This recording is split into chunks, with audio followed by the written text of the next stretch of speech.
I'm KT McFarland from DEFCON 3. Foreign policy is going to be a hot button issue in the presidential campaign, so here to discuss is Senator Marco Rubio. Thank you very much for joining us. Thank you. Thanks. Secretary Kerry is in Cuba today, and he's raising the American flag over the U.S. Embassy in Havana. Is this a mistake? Well, what he should be raising is the issue of people in Cuba that have been dying for freedom and fighting for freedom and demonstrating for freedom for all these years, and are faced with a government that's made it patently clear nothing is going to change in Cuba. I mean, other than more American money pouring in, there's not going to be any changes. And so I think the biggest mistake of all today, specifically, is that when John Kerry raises that flag, there won't be a single person of civil society that's involved in the freedom movement in Cuba involved. And I think not only is that tragic, it's deeply counterproductive and devastating to that cause.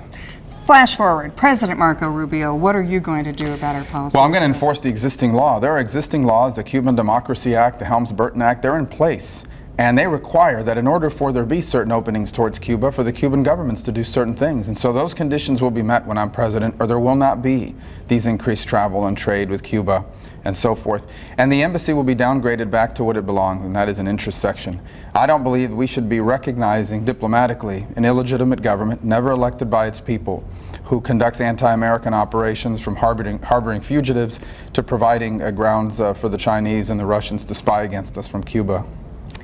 When you go back to Congress in the fall, one of the major issues you're going to have to deal with is the Iran deal. How do you plan to vote? Well, I'm not going to vote for the deal. Obviously, I want to vote against it, and my hope now is that we can get enough votes to override a presidential veto.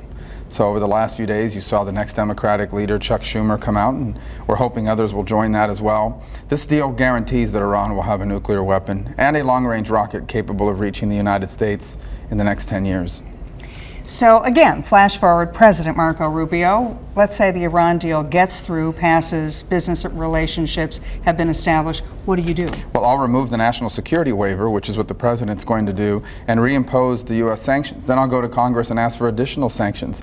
And it'll be a very simple choice for Iran. They can have an economy or they can have a nuclear enrichment program, but they won't be able to have both. We will reimpose American unilateral sanctions on Iran, and we will back it up with a credible threat of military force if they try to build a weapon. Thank you very much, Senator Thank you. Rubio. That's it for DEFCON 3. And if you want to learn more about this topic or others, go to foxnews.com.